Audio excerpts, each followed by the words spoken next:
Hey everyone, we are back for another update video, and with me this time is Corey. Hey, how's it going, guys? And Chris. Hello. And before we dive into DaemonClaw, Corey and Chris want to give you a quick update on MetalMac.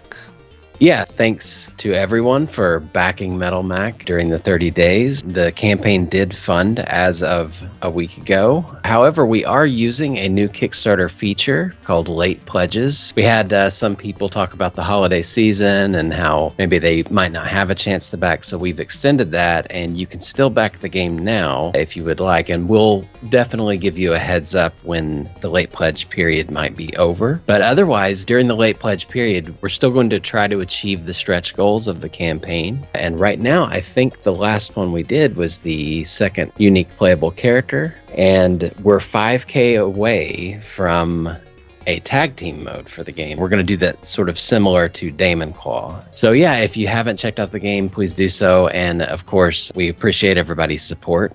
We will be getting into regular MetalMac updates as well, spaced out maybe a few weeks at a time. So stay tuned for that. So going back to DaemonClaw, on the Neo Geo side, progress continued largely during the holiday season, and by the way, we hope you all are having a great holiday season. On the programming side, I think the latest thing, or the latest major thing that we could report that was done on the programming end was Cedric made some fantastic progress on refining the level 1 boss fight, and Chris and I played through and kind of reviewed the latest build of the Neo Geo version of DaemonClaw and made a lot of notes, or I should say Chris was nice enough to not only note but notice a lot of issues. That's what we were doing, playing and looking for anything that needs to be added or fixed. And so we've got a nice big list of stuff that I need to translate into actionable Trello tickets for Cedric to be able to do. But the good news is I played through once as Elric, and aside from 2 spots that caused soft locks of the game, you can now play through the whole game, and most things are not only present but mostly functioning correctly and even starting to get polished, like I was just talking about the level 1 fight. Also, for those of you who might want a more granular and up-to-date progress report on the Neo Geo version, I just created a webpage at BitBeamCannon.com. Future Mike will show you the URL and post it in the description of this video, but basically it'll let you see a much more granular list of the major things for the game to be finished and the current estimated percentage that they are completed. You'll notice there's a circle on the left-hand side of each item that I will change to a check mark once that reaches 100%. Progress also does continue on the PC version of things, or I should call it the modern version, which also is part of the Steam version, which you might remember is now available under early access on Steam, and currently that does let you play the still very work-in-progress modern version and the MegaDrive version. So that's been up and available for a little while, and so far there have only been 2 kind of negative comments, and one of them is people who own Steam Deck have had trouble getting it working on Steam Deck. I think I have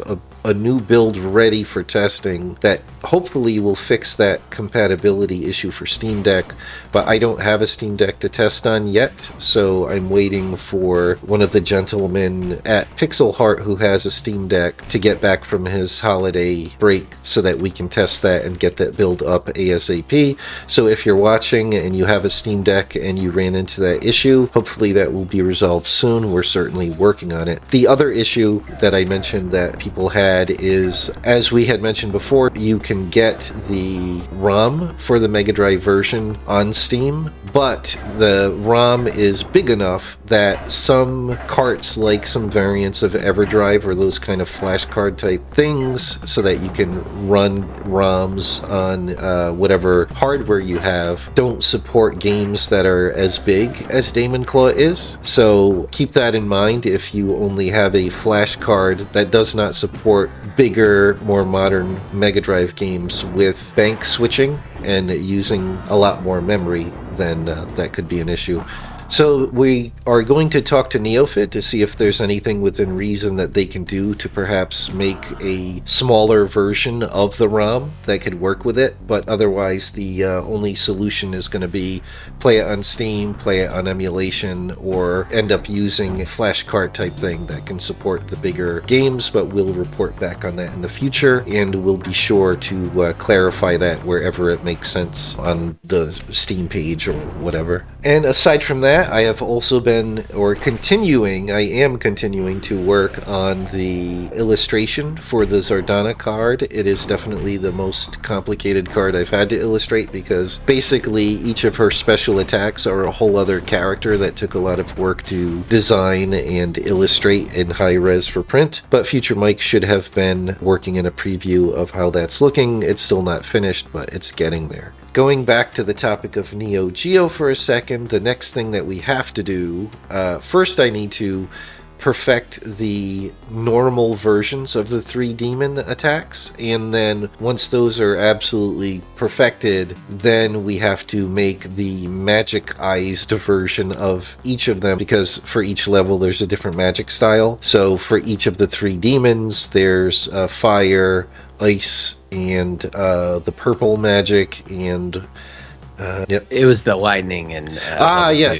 You skipped level 2. Yeah, the lightning. There we go. I skipped level 2. So we still have to basically take those base demon animations and work cool magical effects of those types around the entire animation and attack. So that's something you'll at least be able to see quite a bit of over the following update videos. And that's really the last big kind of art crunch for the Neo Geo version. Otherwise, Corey and I are just going to be busy on the DaemonClaw side, wrapping up the art book, the cards, and just constantly testing and giving feedback for especially the gameplay, perfecting that, and making all those final adjustments as Cedric continues to wrap up all the remaining features.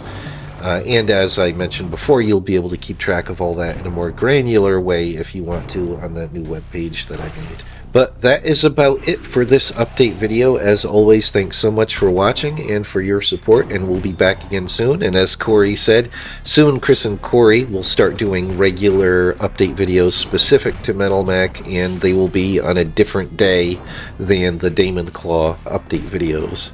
So stay tuned for those as well. That's it for this one.